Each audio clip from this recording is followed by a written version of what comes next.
মা মা আছে মাও তোমাৰ নিচিনা ক'ৰবাত আছে আগতে তুমি ঠিক হৈ লোৱাচোন তাৰপিছত আমি মাকো বিচাৰি আনিম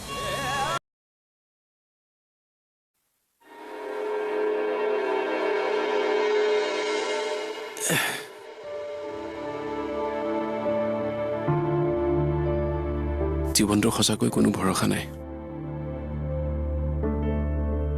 কেতিয়া কোন পলকত কি ঘটি যায় একো ক'বই নোৱাৰি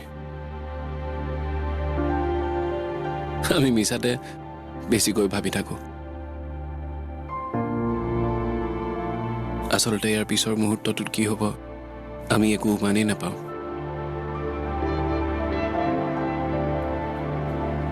সেইবাবেতো বৰ্তমান সময়খিনি গুৰুত্বপূৰ্ণ হয় দিয়া দেউতাৰ লগত যিবোৰ হৈ আছে আমিতো কোনেও ভবা নাছিলো যে এনেকুৱা হ'ব পাৰে বুলি কেতিয়াবা জীৱনটো চিনেমা যেনেই লাগে এটাৰ পিছত এটা ঘটনা ঘটিয়ে থাকে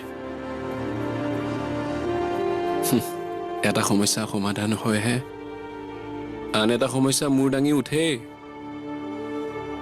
কেতিয়া যে উৰ পৰিব এইবোৰৰ সুখ দুখেই জীৱন দিয়ক একঘেমীয়া হৈ গ'লে দেখোন জীৱনটোৰ একো মাদকতাই নাথাকিব সেইটোও হয় দেউতাক হেৰুৱাৰ কাৰণেতো আমি দেউতাৰ অনুপস্থিতিটো উপলব্ধি কৰিছোঁ আৰু পুনৰ দেউতাক উভতাই পাই সুখ অনুভৱ কৰিবলৈ পাইছোঁ তথাপিতো দেউতাৰ মই বৰ্তমান যি ধৰণৰ অস্থিৰতা দেখিছোঁ সেয়াহে মোক আমনি কৰি আছে তেওঁক দেখি এনেকুৱা লাগে যেন তেওঁৰ কাৰণে বহুত কষ্টকৰ হৈছে সকলো পাহৰি নতুন জীৱন এটা জীয়াই থকাটো তেওঁক ভাল ডক্তৰ এজনৰ ওচৰলৈ নিয়াটো ভাল হ'ব কাৰণ তেওঁ নহ'লে আকৌ আজিৰ দৰে ভুল কৰাৰ সম্ভাৱনা থাকিব তাকে ময়ো সেইটোৱে ভাবি আছোঁ দাদাৰ লগত আলোচনা কৰিম ৰ'বা শুনকচোন এই দেউতাৰ কাপোৰকেইটা ইস্ত্ৰি কৰিলোঁ আপুনি যদি তেওঁৰ ৰুমলৈ যায় এইকেইটা লৈ যাব মই ভাত বনাওঁগৈ হ'ব দিয়া লৈ যাম আৰু শেৱালি কাইলৈ গাড়ী বুক কৰিবলৈ যাম যাবানে মোৰ লগত এই মই গৈনো কি কৰিম মইতো এইবোৰ নাজানোৱেই ওলাবা তুমি থাকিলে ভাল লাগিব আমাৰ বস্তু আমি দুয়োটাই চাই চিতি পচন্দ কৰাই ভাল আপুনি পচন্দ কৰিলে হ'ব দিয়ক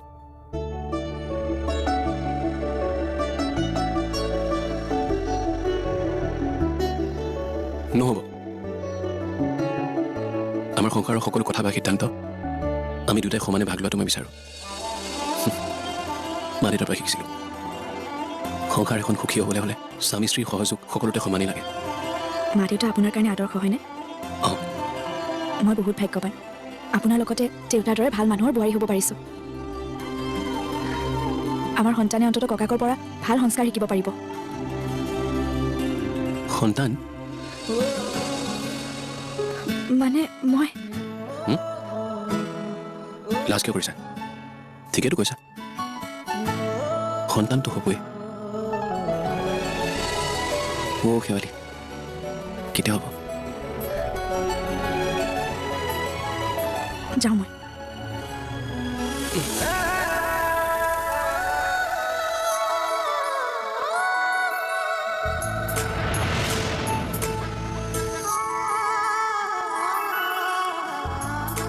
কোৱা না সন্তানৰ কথা কওঁতে দেখোন মনটোৱে বেলেগ লাগি গৈছে অ' শেৱালি কোৱা না কেতিয়া যেতিয়া আপুনি বিচাৰে সঁচা মই যাওঁ এতিয়া শেৱালি শুনাচোন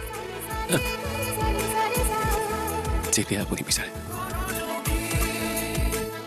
মা আজি মোৰ মনটো সঁচাকৈ ভাল লাগিছে পৰি দেউতাকক বিপদত পৰাৰ পৰা ৰক্ষা কৰাৰ কাৰণে সিহঁতৰ মুখত যি হাঁহি বিৰিঙিছে সেয়া দেখি মই শান্তি অনুভৱ কৰিছোঁ জানানে মা পৰিও মোক ধন্যবাদ কৈছে আৰু সিহঁতৰ ঘৰলৈ আকৌ যাবলৈ কৈছে ভাল কথা এনেদৰে তোৰ ভাল গুণবোৰ যেতিয়া দেখা পাব পৰীৰ প্ৰতি তোৰ ভালপোৱা অনুভৱ কৰিব পাৰিব চাবি তেওঁলোকে তোক জোৱাই কৰিবলৈ অকণো কুণ্ঠাবোধ নকৰিব কাৰণ তেওঁলোকেতো পৰীৰ সুখেই বিচাৰিব গোটেই জীৱনটো পৰি জানো এনেকৈ অকলে থকাটো বিচাৰিব?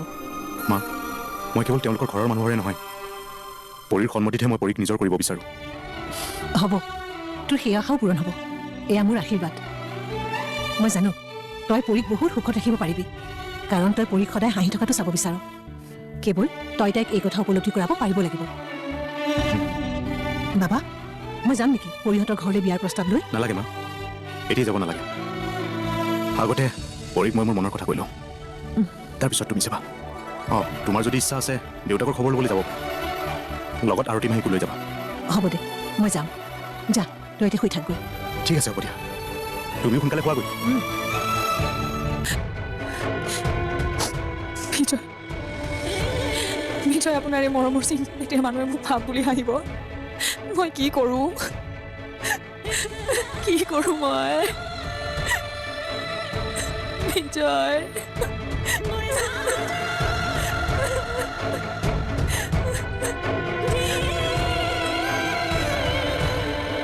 ভাই কান্দি আছে দেখোন। বা অ' বা খোলচোন দুৱাৰখন। হা বা খোলচোন তই দুৱাৰখন। নাই, মোৰ প্ৰেগনেঞ্চি কথা কোনোতো ক'ব নোৱাৰোঁ। নকওঁ, মোৰ বিষয়ে সিহঁতে কি বুলি পাৰিব? নকওঁ, কাকো নকওঁ। কান্দি আছিল ন? নাই কান্দা, ক'ত কান্দিছোনো? নাই কান্দা। মোকতো অন্তত তই মিছাকে নকবি। মই শুনিছোঁ তই কান্দি আছিলি। এয়া তোৰ চকুও ৰঙা হৈ আছে। কবি নে কি হৈছে? একো নাই হোৱা, শুন।